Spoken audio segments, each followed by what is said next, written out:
Bienvenue sur la chaîne Pièces de Radio Complet. Pensez à vous abonner pour ne pas rater les épisodes prochains. C'est Jack Carter qui vous parle. Je vous ai réservé une drôle d'histoire. Figurez-vous donc qu'un matin de juin 1904, par un temps splendide, le train de New York entra en gare de Kansas City. Monsieur Carter. Monsieur Carter. Oui? Je suis Benjamin Roach. Ah, enchanté. Et vous avez fait bon voyage? Ah, excellent. Merci d'être venu me chercher. Mais comment m'avez-vous reconnu? Seriez-vous modeste au point d'ignorer que vous êtes un homme célèbre, monsieur Carter? Je vous en prie. Tous les journaux des États-Unis publient votre portrait à chacune de vos victoires. Et ils me rendent là un bien mauvais service. Ah si, je préférerais 100 fois que les bandits que je poursuis ignorent comment je suis fait. La rançon de la gloire. Accepterez-vous un verre de bière? Ah, volontiers. Tenez, venez. Allons nous asseoir là-bas dans le coin. Nous pourrons bavarder en toute tranquillité. Je vous en prie. Messieurs, De la bière. Pale ale, monsieur Carter, ou stout? Stout, je préfère. Moi aussi. bien messieurs. Et maintenant, cher monsieur Roach, puis-je savoir pourquoi vous m'avez fait venir au bord de votre Missouri, dont les eaux, d'ailleurs, entre nous, sont bien jaunes et bien sales? Je le reconnais. Non, mais il faut d'abord que je vous remercie d'être venu. Oh, je vous en prie, la lettre de mon vieil ami Bedford, jointe à la vôtre, a vaincu mes hésitations. Me voici donc. Mais il est temps maintenant de vous expliquer. Je vous écoute. Eh bien, voilà. J'exploite ici, à Kansas City, un musée qui est un véritable pôle d'attraction pour toute la région. On vient même de beaucoup plus loin encore. Un musée de cire? Ah non, pas seulement. J'ai aussi un géant, un nain, une femme à barbe, une femme canon, 2 frères siamois, et puis des animaux extraordinaires, des curiosités scientifiques, et des numéros qui changent tous les mois. En ce moment, j'ai le Looping the Loop, sur un chariot mu par l'électricité. Enfin, des tas de choses qui intéressent ou amusent les gens. Et tout ça, non, tenez-vous bien, 10 cents l'entrée. Ah, en effet, ce n'est pas cher. Ah, à la portée de toutes les bourses. Ça a été le secret de la réussite de mon ami Barnum. Et comme lui, j'essaie aussi de toujours tenir en éveil l'intérêt du public. Par la réclame? D'abord, et puis par des idées dont tout le monde est obligé de parler. Par exemple, le mois dernier, j'ai offert une récompense de 5 000 $ à la personne qui resterait comme mon fakir une journée entière étendue en costume de bain dans un cercueil de verre capitonné avec des tessons de bouteille. Des tas de jeunes gens de la ville ont essayé, mais aucun n'a réussi. Oui, bien sûr. Ça m'a coûté 2 litres de teinture d'iode, mais ça a attiré un monde fou. Oh, bravo. Mais dites-moi maintenant, Oui. je vous en prie, le but de ma présence ici. Ah, j'y arrive. Figurez-vous que 2 jours avant que je ne vous écrive, monsieur Carter, je me suis rendu à la gare au sujet d'un chargement que j'attendais. Je suis très copain avec Davis, le chef responsable des marchandises. On s'assied sur une balle de tissu et tout en causant, on grille une cigarette. Et tout à coup, je ne sais pas pourquoi, mes yeux se portent sur un wagon qui ne ressemblait pas tout à fait aux autres. Ah, vous aussi, monsieur Roach, vous voudriez bien savoir ce que c'est. Mon Dieu. Je peux pas vous renseigner parce que moi non plus, j'en sais rien. Ah. Non. Il y a 1 mois qu'on aurait dû venir prendre livraison de ce wagon. Et puis on n'a vu personne. Tiens. Et sur la lettre de voiture, le destinataire est un certain J.W. Enya. Et l'adresse est marquée gare restante, avec cette mention gardez ce wagon à la disposition du propriétaire jusqu'à ce qu'il vienne le réclamer. Et ça arrive quelquefois? Bah oui, à condition qu'on observe 3 articles du règlement. D'abord, une déclaration faite sous serment devant un magistrat, comme quoi le wagon ne contient aucune substance périssable, combustible ou explosive. Deuxièmement, la compagnie a le droit d'exiger 5 $ par jour pour chaque jour dépassant une semaine d'attente. Et enfin, il faut verser une garantie suffisante pour couvrir l'indemnité d'un retard de 31 jours. Et si on ne vient pas réclamer ce wagon? Alors, la compagnie a le droit de procéder à une vente aux enchères. Ouais. Et d'où vient-il ce wagon? De Philadelphie. Il a été expédié par l'Atlantic Railway. Mais il n'appartient pas du tout à cette compagnie. Car c'est peut-être là le plus bizarre, monsieur Roach, mais ce wagon appartient à personne. Comment ça? Sur le papier, il fait partie du matériel roulant de l'Atlantic Railway. Mais en fait, sur les portes, il n'y a aucune mention qui l'indique. Alors j'ai écrit la bande dans le numéro, on m'a répondu que ce numéro ne correspondait à rien du tout. Et vous en concluez? Que ce wagon a été introduit sur le réseau en fraude et par quelqu'un de fichtrement habile. Oui, mais ce monsieur Enya, disposant d'un délai d'1 mois, viendra peut-être le réclamer le dernier jour. Ça c'est possible, mais ça m'étonnerait. Alors votre compagnie fera ouvrir le wagon. Ah non, la loi est formelle, ah oui. Ne lui appartenant pas, elle n'a pas le droit d'y toucher en quoi que ce soit. Et à plus forte raison de briser les cachets de cire qui sont sur les portes. Non, on le vendra aux enchères tel quel, sans l'ouvrir, le contenu dans le contenant, sur simple témoignage de la lettre de voiture. Qui énumère au moins ce qu'il y a dedans. Oh oui, vous savez, 2 mots qui n'engagent pas à grand-chose. Il y a écrit meuble et objet d'art. Oui. Eh ben, une bombe, ça peut être aussi un meuble ou un objet d'art. Et quoi, vous croyez que ce wagon Non, contient... non, moi je crois à rien du tout, puisque je ne sais rien. Non, la seule chose que je peux vous dire, c'est que ce wagon, quand je le regarde, eh ben, il me cause une espèce de malaise indéfinissable. Oh non, donc... Il n'y a pas que moi. Mes employés en parlent maintenant sur un ton. Tenez, comme on devait parler autrefois du vaisseau fantôme. Non, mais savez-vous que vous m'intéressez prodigieusement? Moi, si personne ne vient le réclamer, je l'achèterai bien, ce wagon. Pourquoi faire? Ah, je ne sais pas encore, mais j'ai comme une idée qu'il pourrait devenir une attraction sensationnelle pour mon musée. Ah. Mais oui, pensez donc. Le wagon mystérieux. J'organise un concours avec un premier prix pour celui qui dira ce qu'il y a exactement à l'intérieur, et un beau jour, on l'ouvre devant 2000 personnes. Ah oui, et vous éclatonnez. Oh. Non. Croyez-moi, monsieur Ratch, je serais vous, je laisserais tomber. Ça peut vous attirer que des embêtements. Ah, vous savez quelque chose. Mais je vous ai déjà dit que non. Mais j'ai horreur de tout ce qui n'est pas clair, de tout ce qui se cache, de tout ce qui rampe. Vous savez, le genre souris, serpent ou araignée. Eh ben, j'ai l'impression que dans ce wagon-là, il y a quelque chose comme ça.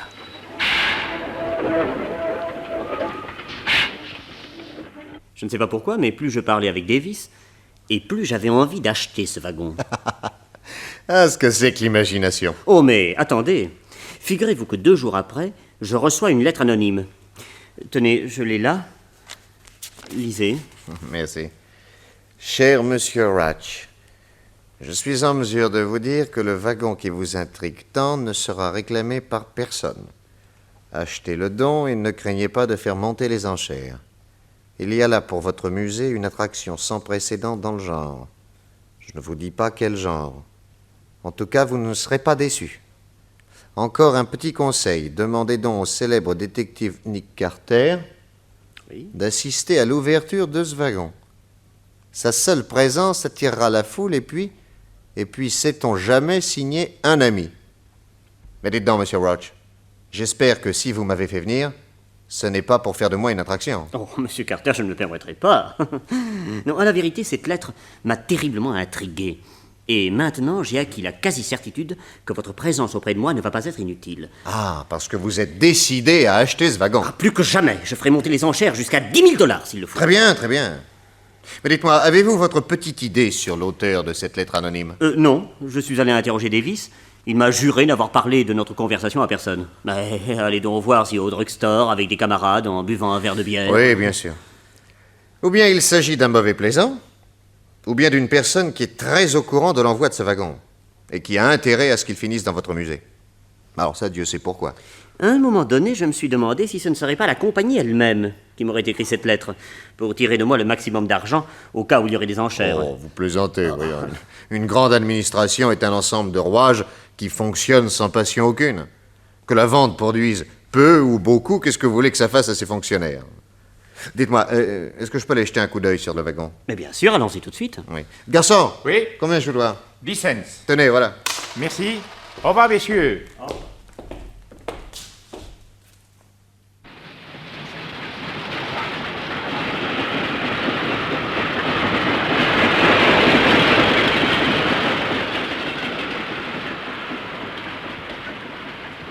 Tenez, le voilà, ce wagon rouge, là. Ah, il est superbe. N'est-ce pas? Vous avez remarqué? Il est tout neuf, mais on a sali la peinture exprès pour qu'il ne se distingue pas trop des autres. Et en effet, on n'a peint nulle part le nom de la compagnie qui en est le propriétaire. Dites-moi, le destinataire, ce monsieur J.W. Enya, évidemment, je pense qu'il est inconnu à Kansas City. Absolument inconnu. Bonjour, messieurs. Ah, Davis. Monsieur Davis, chef de la gare des marchandises. Mon ami, monsieur Carter. Enchanté, monsieur. Enchanté. Alors, monsieur Ratch, vous venez voir votre orphelin? Ah, il ne sera plus pour longtemps, puisque la vente aux enchères a lieu après-demain matin. Ben, vous savez que ce sacré wagon intéresse d'autres personnes que vous. Ah, et qui donc? Hier après-midi, une femme est venue ici, soi-disant pour chercher des marchandises qu'elle attend depuis longtemps et qui ne sont pas encore arrivées. Mais moi, je suis pas dupe. Elle est venue uniquement pour jeter un coup d'œil sur le wagon. Comment était cette femme? Voilée et des gants noirs qui lui montaient jusqu'au coude. Comment ça, voilé? Bah oui, elle avait sur la figure une mousseline si épaisse que je serais bien incapable de la reconnaître si je la rencontrais. Tout ce que je peux vous dire, c'est que sa voix était douce avec un petit accent pas de chez nous et que j'ai rarement vu une fille aussi bien faite. Et elle vous a interrogé au sujet de ce wagon? Ah non, non, c'est moi qui ai essayé de la faire parler. Ah. Ah oui, je lui ai dit, il est joli, hein? Alors vous savez ce qu'elle m'a répondu? Non. Elle m'a répondu sur un drôle de ton. Les wagons de marchandises sont des choses si intéressantes. Ouais, et elle est partie. Curieux. Et il est venu encore d'autres personnes? Ah oui, un homme, cette nuit. Il était environ 2 heures du matin. Mon veilleur a aperçu une petite lumière qui bougeait autour du wagon, une lanterne sourde probablement. Il est allé voir, et quand il est arrivé, l'homme a filé et il n'a pas pu le rattraper. En sortant de la gare, Nick Carter est allé aussitôt à la poste. Et il m'a envoyé un télégramme pour me prier de venir au plus vite avec notre camarade Patsy, qui est un costaud. Vous voyez que l'oncle Nick flairait déjà une affaire peu ordinaire. Il nous avait recommandé de ne pas avoir l'air de le connaître, d'entrer au musée comme de simples curieux, et d'aller conférer avec lui en grand secret dans la baraque de la femme tronc, sourde, muette et aveugle. Et le lendemain matin, le jeudi, eut lieu la vente aux enchères devant une foule de curieux. Je n'ai pas besoin de vous dire que dans Kansas City, l'histoire du wagon mystérieux avait flambé comme une traînée de poudre. Le commissaire-priseur gesticulait au bord du quai. Jusqu'à ce matin, 11 heures, dernier délai. 11 heures viennent de sonner à l'hôtel de ville. Le propriétaire de ce wagon ou son délégué ne s'étant pas présenté dans les délais impartis, nous allons procéder à la vente aux enchères. Nous avons une offre de 10 000 $, venue d'une personne honorablement connue et parfaitement solvable. Qui dit mieux? Vous, monsieur? Non. Monsieur Vous, Ratch. monsieur? Quoi donc, Davis? La femme voilée, elle est là-bas. Ah? Ne vous inquiétez pas, je l'ai à l'œil. Vous l'aviez vu, monsieur Carter? Naturellement. Et vous pensez qu'elle va faire monter les enchères? Je ne pense rien. Je regarde. Elle ne bouge pas. On dirait une statue. Personne aux enchères, Ratch. Le wagon est à vous. Ah, merci, mon Dieu. Écoutez. Alors c'est bien entendu. Personne ne met une enchère supérieure à 10 000 $. Une fois, 2 fois, je l'adjuge à monsieur Ratch de Kansas City. 3 fois, adjugé. Mon cher Ratch, en tant que président du conseil municipal, permettez-moi de vous féliciter. Oh, monsieur Mesfield. Et vous représentez dans notre cher Kansas City l'élément imaginatif, audacieux, j'allais presque dire poétique, sans lequel la vie ne vaudrait pas la peine d'être vécue. Bravo! Je forme des vœux pour que vous tiriez de ce wagon un profit proportionnel à votre esprit d'entreprise. Merci, monsieur le président. Et avez-vous de bonnes nouvelles de votre fiancée? Mes parents doivent être auprès d'elle à Philadelphie. Vous savez que je ne suis rentré qu'hier soir de mon voyage d'affaires au Japon. Mais dès samedi, je file les rejoindre. Et votre santé? Le cœur toujours un peu fatigué. Mais je n'ai guère le temps de m'en occuper. Messieurs? Au revoir, monsieur le président. Au revoir, monsieur. Dites-moi, qui est ce superbe garçon? David Mesfield, industriel en textile. Il a été élu président du conseil municipal l'année dernière. Il paraît qu'il a une fiancée ravissante. Qui habite Philadelphie? Oui? Ah. Qu'est-ce que vous avez? Moi, rien. Non, mais dites donc, pendant ce temps-là, notre femme voilée, elle a disparu. Ne vous inquiétez pas. Mes jeunes collaborateurs l'ont prise en filature. Ah bon, parfait. Racontez-nous, monsieur Hatch. Oui. Qu'est-ce que vous allez en faire de ce wagon? Eh bien, j'ai déjà obtenu des autorités un permis de circulation pour le faire rouler jusqu'à mon musée. Il sera, je pense, ma plus sensationnelle attraction. Mais vous allez le faire rouler comment? Sur les rails du tramway. Et quand on les a posés, vous ne vous souvenez pas qu'on leur a donné le même écartement que les rails du chemin de fer? Ah oui, c'est vrai. Tôt ou tard, ça devait servir. La preuve? Et quand sera-t-il au musée, votre wagon? Avant ce soir. Et quand est-ce qu'on pourra voir ce qu'il y a dedans? À partir de ce soir, 9h. Comme ça, vous aurez eu le temps d'y fourrer des monstres ou des chats crevés, Oh. n'importe quoi, à votre fantaisie, pour nous faire croire que c'était dans le wagon. Mais non, chère madame. Tout est prévu pour que le conseil municipal soit présent au grand complet à l'ouverture du wagon. C'est-à-dire ce soir à 9h. Alors, on y sera. Et comme d'habitude, ça ne vous coûtera pas plus de 10 cents. C'est merveilleux. À vous, j'aurais voulu pouvoir vous retenir la langue. Pourquoi? Mais parce qu'à l'ouverture de ce wagon, je crois nécessaire non seulement la présence du conseil municipal, mais encore et surtout celle du directeur de la police fédérale. Eh bien, qu'il vienne, je vais l'inviter. Oui, mais seulement pour demain matin, 10h. Vous voulez reporter l'ouverture de ce wagon à demain matin? Oui. Mais pourquoi ça? Parce que je crois prudent d'en examiner l'intérieur avant qui que ce soit. Mais il y a des cachets de cire. Je n'y toucherai pas. Comment entrerez-vous? Ce wagon, mon cher, est truqué. Qu'est-ce que vous dites? Et cette nuit, je trouverai le moyen de pénétrer à l'intérieur, je vous en réponds. Je me demande bien comment vous ferez, par exemple. Et tous ces gens qui vont venir ce soir à 9 h. Ne vous inquiétez pas. Vous allez envoyer un message aux officiels. Et quant aux curieux, vous clouerez à leur intention sur la porte de votre musée l'avis suivant. L'opinion approuvera certainement mon désir de donner un but de bienfaisance à la curiosité publique. C'est pourquoi l'ouverture du wagon mystérieux n'aura lieu que demain matin à 10 h. Le prix d'entrée sera de 5 $, la recette étant intégralement versée à l'hôpital Saint-Patrick pour une distribution de secours aux malades. Ah, comme ça, impossible de se fâcher, hein? Et puis, vous en sortirez grandi. Monsieur Carter, vous avez raté votre vocation. Mais quel directeur de musée à 10 cents vous auriez fait? Non, mais dites-moi, pourquoi croyez-vous nécessaire la présence de la police? Parce que depuis hier, je tourne et retourne dans ma tête le nom du destinataire de ce wagon. Et que depuis 3 minutes, je crois avoir trouvé une partie de l'énigme. Mais dites vite! Connaissez-vous dans Kansas City un homme portant le nom de Hayne? H-A-I-N-E. Le docteur Hayne, oui, pourquoi? Vous dites le docteur Hayne. J.W. Hayne. J.W. Hayne, oui, c'est ça. Le docteur J.W. Hayne. Je crois rêver. Physiquement, vous le connaissez? Oh, très bien. Comment est-il? Petit, mais râblé, et un visage admirable. Des yeux bleu-vert, la barbe et les cheveux noirs comme du jet, avec, en partant du milieu du front... Une mèche presque blonde, n'est-ce pas? Oui.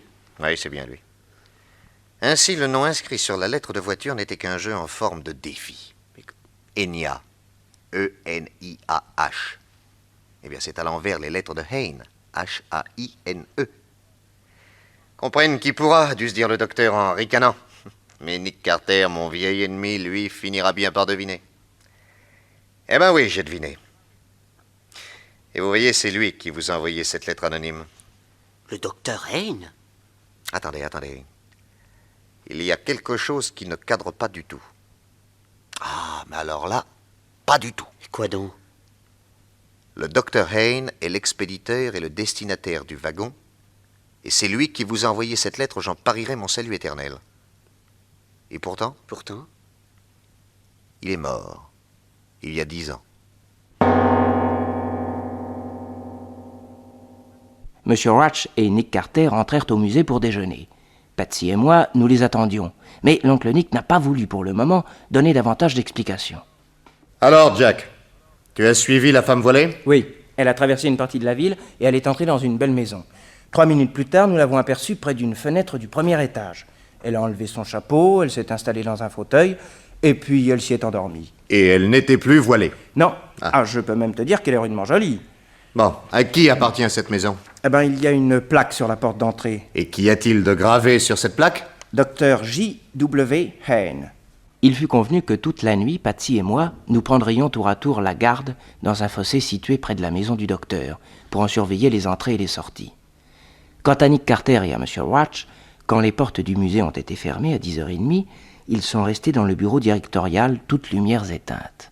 Ils étaient seuls, le veilleur de nuit avait été congédié. À travers les portes vitrées du bureau, ils apercevaient dans le hall le wagon mystérieux, massif et sombre comme une menace. Jusqu'à quelle heure allons-nous attendre? 3 heures du matin. Pourquoi si tard? Mais parce que si quelqu'un cherche à s'introduire pour aller visiter le wagon, il le fera sûrement avant 2 heures du matin. Vous attendez quelqu'un? Sait-on jamais. Oh là là, ce diable de wagon commence à me causer une angoisse très désagréable. Oh, ça, je crains qu'avant la fin de la nuit, vous n'ayez des raisons plus graves encore de vous effrayer. Oh mon Dieu. Non, mais allez donc vous coucher. Je resterai très bien tout seul. Oh, jamais de la vie. S'il y a un danger quelconque, je veux être près de vous. Vous êtes un brave homme, monsieur Ratch. Non, dites-moi plutôt, vous venez de passer 2 heures à tourner autour de ce wagon, à vous glisser dessous, à grimper dessus. Puis-je savoir le résultat de cette gymnastique? Oh, je peux vous affirmer maintenant que nous n'aurons aucune difficulté pour pénétrer à l'intérieur de ce wagon et sans briser les scellés. Vous avez trouvé une ouverture? Ouais. Mais vous êtes sorcier! Oh non. Je ne suis qu'un simple détective qui sait regarder. Une des premières choses que j'ai remarquées, c'est que juste sous le toit et tout autour, on a ménagé un espace si petit et si habilement dissimulé qu'il est presque impossible de l'apercevoir. Un espace pour laisser entrer de l'air? Ouais. Ce qui nous porte à croire que l'intérieur de ce wagon est destiné à quelque chose ou à quelqu'un qui ne peut pas se passer d'air. Vous pensez qu'un homme ou une femme est enfermé là-dedans? En tout cas, pour y vivre, il aurait besoin de respirer. Et il faudrait obligatoirement à leur geôlier un moyen de sortir de la voiture et d'y entrer sans être obligé de toucher au scellé. Mais voyons, j'ai collé mon oreille à la paroi. S'il y avait quelqu'un vivant à l'intérieur, j'aurais bien entendu tout de même. On y dort peut-être d'un sommeil profond. Ou éternel. Je crois, mon cher, qu'il faut nous attendre au pire. À 3 heures du matin, personne n'était venu. Ou tout au moins personne n'avait osé pénétrer. Watch se leva d'un bond. Dieu soit loué, Carter. Il est 3 heures. Si j'attends plus longtemps, je sens que je vais devenir enragé. Vous avez des vapeurs comme les jolies femmes? Je n'ai pas de la nervosité, mais de l'obsession. Je veux savoir ce qu'il y a à l'intérieur de mon wagon. Moi aussi. Allons-y, je vous suis. Faut-il tourner le gaz pour y voir clair? Non, pas la peine, j'ai ma lampe électrique de poche. Venez.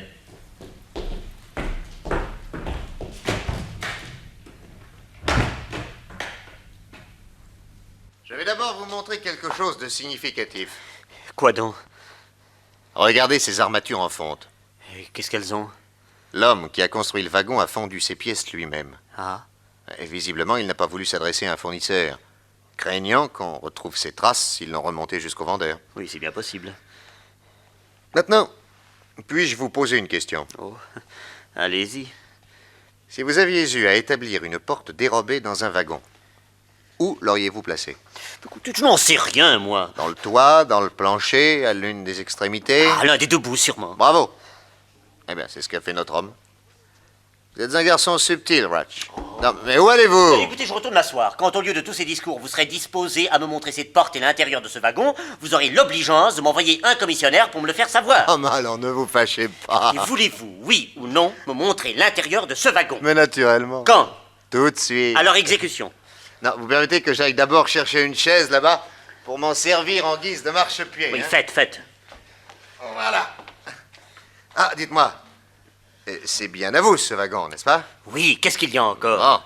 Alors, puisqu'il est à vous, il vous revient de droit d'y pénétrer le premier. Moi? Entrer le premier là-dedans? Oh, mais jamais de la vie. Oh, auriez-vous peur? Oh, mais pas du tout, mais... Enfin, je ne vous ai pas fait venir de si loin pour m'approprier l'honneur de passer le premier. Je sais vivre. C'est bien ce que je pense. Enfin, soit. Non, au moins, ouvrez la porte vous-même. Si vraiment vous y tenez. Allez, montez sur cette chaise. Là, voilà. Bon, il y a un panneau qui glisse en appuyant sur ce petit ressort ici. Vous voyez? Oui. Enfin, du moins, je le suppose, parce que je n'ai pas encore essayé. Alors, j'appuie? Oui, allez-y. Non, mais dites donc. Dites donc s'il y avait une machine infernale combinée avec l'ouverture de la porte. Ah, ça, c'est un risque à courir. Vous êtes prêts? Commandez le feu. Tenez, prenez ma lampe électrique. Et sitôt la porte ouverte, dites-moi ce que vous voyez à l'intérieur. Entendu. Eh ben, allez-y. Oui. Voilà le panneau libéré. Allez, je le glisse. Voilà. C'est ouvert. Allez, braquez votre lampe à l'intérieur. Oui, Eh bien. Oh là, au cartel. Allons, bon, quoi, vous n'allez pas vous trouver mal, bon Dieu, un peu de cran. Allez, donnez-moi la lampe électrique. Ah non, laissez-moi la chaise, que je grimpe à l'intérieur. Ah, si vous voulez. Allez. Hop. Ben quoi, ce sont des personnages de cire. On dirait que vous n'en voyez pas tous les jours. En cire? Vous croyez? Bah, naturellement. Non, regardez. L'intérieur de ce wagon est entièrement meublé comme un salon luxueux. De belles tentures en peluche rouge tout le long des murs pour cacher les parois du wagon. Par terre, une moquette recouverte de superbes tapis d'Orient. D'élégants meubles d'acajou. Et ces deux beaux messieurs en habit. Et ces deux belles dames en robe du soir qui jouent aux cartes autour de ce guéridon. Et... Non mais là-bas, qu'est-ce que c'est? Tiens, c'est curieux. C'est un lit avec un drap qui recouvre entièrement un corps couché. Vous ne voulez pas aller voir? Si.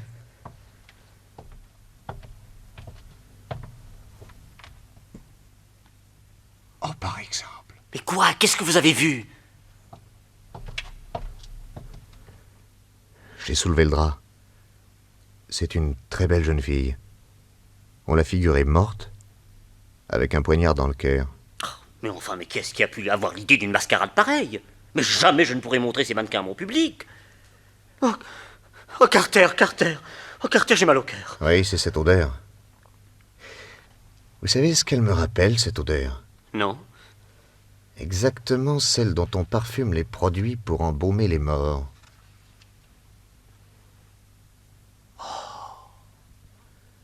Ratch! Ratch! Oui. Apportez-moi vite une lampe forte.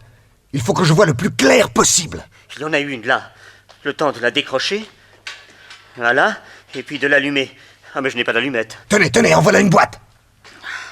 Eh bien, avec ça, vous verrez comme en plein jour. Mais vite! Mais attendez que je monte la mèche. Vous êtes bien pressé. C'est que je crains, Rudge, de découvrir une chose horrible, abominable. Mais quoi donc?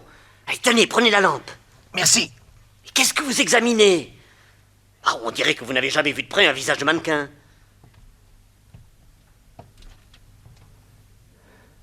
Soyez calme, Rudge. Ces 5 personnes ne sont pas des mannequins de cire. Ce sont 5 cadavres, embaumés. Quoi? Des cadavres? Embaumés? Oui, et admirablement. Suivant un procédé que je reconnais. L'inventeur le gardait jalousement secret. Tenez, montez près de moi. Oh non, vous savez, d'en bas, je vois très bien. Ah, quel travail précis, minutieux. Tous les objets sont fixés solidement. Les cartes sont collées sur la table et aux doigts des joueurs. Quant au corps, ils sont tenus par des fils de fer cloués au plancher. La vision que j'ai d'ici, Carter, me donne l'impression d'un rêve fantastique. Oui. Ratch, approchez-moi la chaise, que je redescende. Merci. Quoi? Vous refermez? Oui. Allez, retournons dans votre bureau. Vous comprenez quelque chose à tout ça? Oui. Je crois. Venez.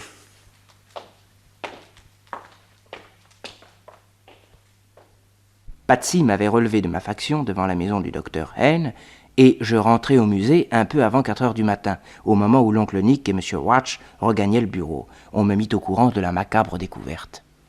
Et toi, Jack? Rien d'anormal cette nuit chez le docteur Hayne? Non, je n'ai rien vu. En tout cas, j'ai tout lieu de croire que l'auteur des 5 assassinats, c'est lui. Le docteur Hayne? Mais allons donc. Et c'est également lui l'auteur de cette sinistre farce du wagon.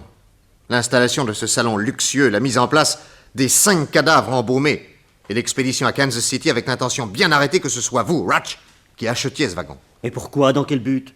Voyez-vous, je crains que nous ne l'apprenions d'une façon tragique ce matin à 10 heures. Mais enfin, je connais le docteur Hayne. C'est un homme distingué, très savant et très bon, qui soigne les pauvres pour rien. Comment l'accuser de telle monstruosité? Ah, quel âge a-t-il? Je ne sais pas, moi, 40 ans peut-être? Pas plus. Le mien en aurait 50. Le vôtre doit être son frère. Un frère qui aurait hérité du génie malfaisant de l'aîné.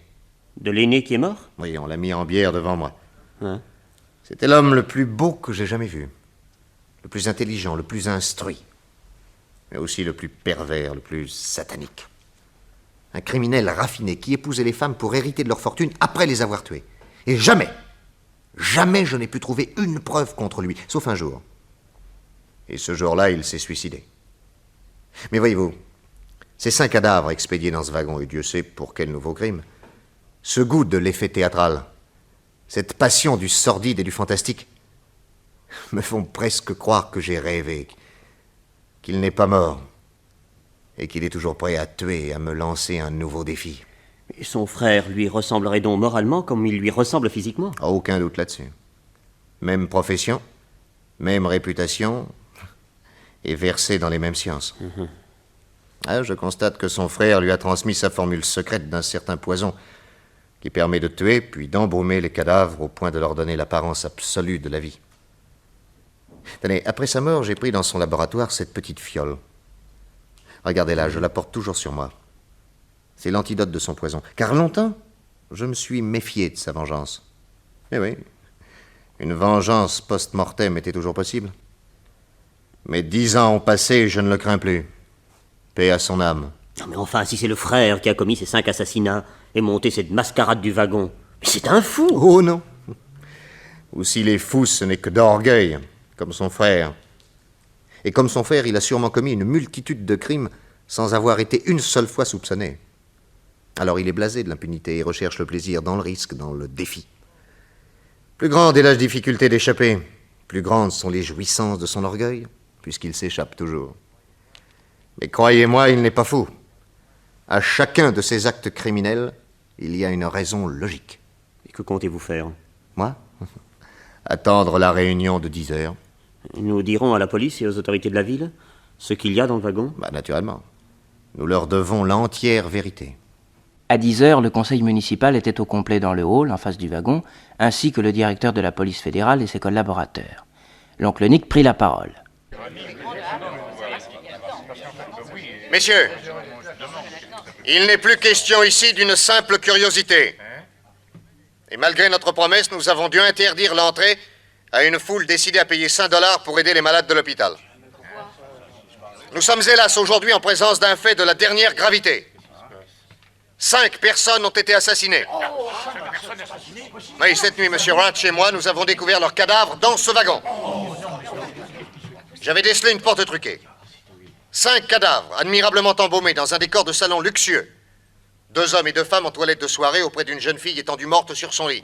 Un poignard dans le cœur. Le but de l'expédition de ce wagon, je l'ignore encore. Mais je m'en doute. C'est pourquoi je supplie là où les personnes qui ont le cœur fragile de bien vouloir sortir. Oui, la vision qui leur sera offerte une fois les portes ouvertes risque de les émouvoir dangereusement. Monsieur le Président du Conseil municipal, croyez-vous devoir rester? Certainement. Écoutez, puis-je me permettre d'insister? Non, ce serait inutile. Très bien. Monsieur le directeur de la police fédérale, je pense que vous voudrez bien maintenant briser vous-même les scellés. Volontiers. Merci. Premier scellé. Second scellé, je vous remercie. Non, ne vous donnez pas la peine. 2 aides du musée vont ouvrir les portes.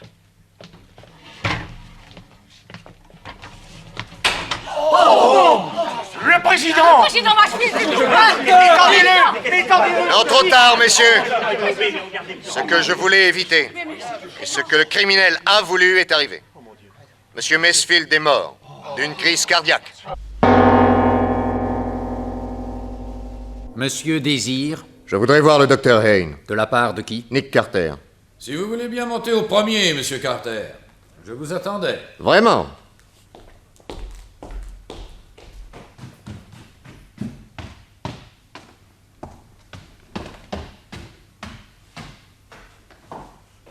Très heureux de vous voir ici, monsieur Carter. Si vous voulez bien entrer dans ma salle d'examen. Mais je ne suis pas malade. C'est un ancien atelier de peintre. Nous serons mieux ici, à l'abri des oreilles et des regards indiscrets. Il n'y aura que les oiseaux pour nous voir à travers cette baie vitrée. Asseyez-vous donc. Merci. C'est faux ce que vous lui ressemblez. Vous êtes son frère, n'est-ce pas? Oui. Il avait 10 ans de plus que moi. Vous avez donc exactement l'âge qu'il avait quand il est mort. Exactement. Et comment se fait-il que vous ayez les mêmes initiales que lui? Il s'appelait James William. Moi, je m'appelle Jesse William. Voilà. Je l'adorais. Tout ce que je sais, il me l'a appris. Pendant des années, vous lui avez déclaré une guerre acharnée, sans pitié. Et il est mort à cause de vous. J'ai juré de le venger. Oh, en prenant tout mon temps. J'ai trouvé enfin l'occasion de vous faire venir à Kansas City. Comment ça? Oui, c'est moi qui ai conseillé à Ratch, dans une lettre anonyme, de faire appel à vous. C'est moi qui vous ai mêlé à cette affaire de wagon. Je savais que vous me soupçonneriez, je connais vos talents. Et je savais que vous auriez le courage de venir jusqu'ici, chez moi, me demander des comptes. Seulement, M. Carter, un bon policier est courageux, pas téméraire. Le sort en est jeté, je vous tiens. Vous ne sortirez plus d'ici vivant. Aïe! Pourquoi avoir fait le geste de prendre votre revolver? Vous deviez bien penser qu'avec moi, tout est toujours prévu. J'ai appuyé sur ce bouton et du dossier de votre fauteuil est sortie une aiguille qui vous a fait une piqûre pas mortelle, rassurez-vous. Pour l'autre, la dernière, nous avons le temps. Cette piqûre a seulement pour effet d'immobiliser pendant une demi-heure vos 4 membres, mais pas votre cerveau. Maintenant, je suis sûr que vous allez vous tenir tranquille. Alors permettez-moi également de fermer, en appuyant sur ce bouton, cette porte blindée.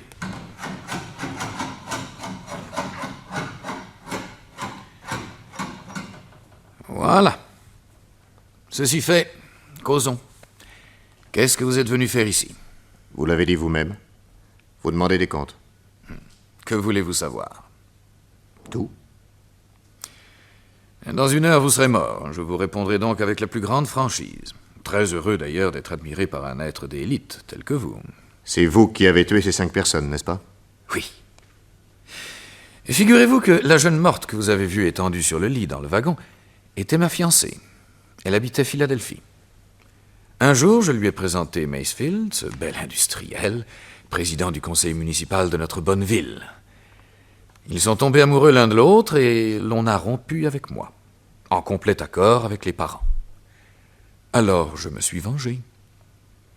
Une nuit que les futurs beaux-parents étaient reçus à Philadelphie dans la maison de la jeune fille, je suis entré successivement dans les 5 chambres et, je vais vous faire rire, je les ai réveillés tous les 5 les uns après les autres, pour les endormir.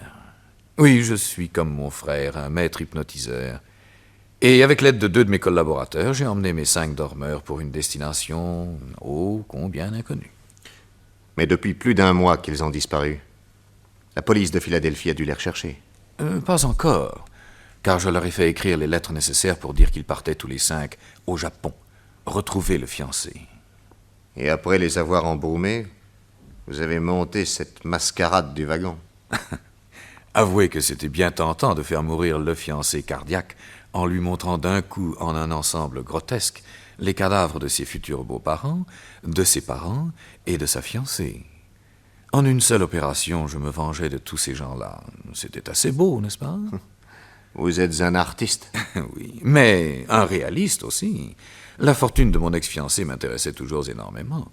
Elle-même et ses parents étant morts, il ne restait plus qu'une seule héritière, une cousine, la ravissante jeune fille voilée que vous avez vue à la vente et qui a été si habilement suivie par votre neveu Jack et son camarade Patsy. Cette jeune fille qui est orpheline est follement amoureuse de moi. Elle fait tout ce que je veux. Nous sommes fiancés et nous allons nous marier. Mais le soi-disant voyage au Japon des 5 morts de Philadelphie ne peut pas servir d'éternel prétexte. Alors comment vous en tirerez-vous? Vous n'ignorez pas que le spiritisme est souverain pour endormir, quand il est nécessaire, la curiosité des jeunes personnes. Ma fiancée, M. Carter, aura uniquement les pensées que je lui permettrai. Crapule. C'est tout ce que vous vouliez savoir. Oui. Alors, excusez-moi, mes malades m'attendent. Je suis un excellent médecin, vous savez, mon temps est précieux, et si nous n'avons plus rien à nous dire, il faut nous séparer. Permettez-moi de vous faire cette simple petite piqûre au bras. Dans une demi-heure, vous serez mort, et dès demain, votre corps embaumé sera devenu un des plus prestigieux de la collection. Non, lâchez-moi. Assassin! Assassin! Voilà. La piqûre est faite. Vous allez rester dans ce fauteuil, vous allez vous endormir, et vous mourrez sans souffrance, je vous le promets. Adieu.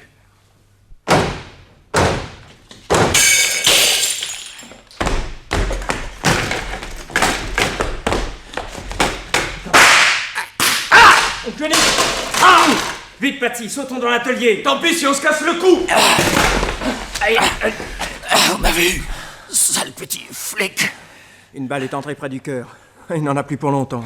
Non, j'en ai plus pour longtemps. Mais votre Nick Carter non plus. C'est maintenant au premier de nous 2 qui sera mort.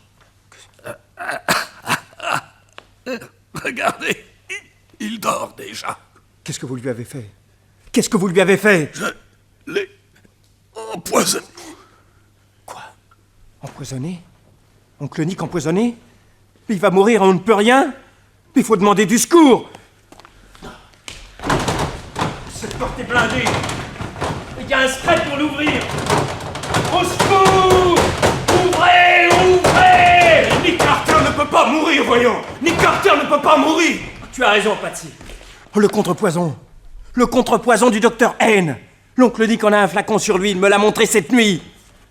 Vite, dans sa poche de gilet, là. Tiens, le voilà. Penche-lui la tête en arrière. Patsy, prends ce coup de papier et écarte-lui les dents. Voilà. Là. Une gorgée. 2 gorgées. Il peut boire. Oh, tant pis, je lui verse tout. Où suis-je? Le contrepoison, oncle Nick. Tu l'as bu. Tu es sauvé. Regarde, Patsy, ses jours deviennent roses. Oh, patron.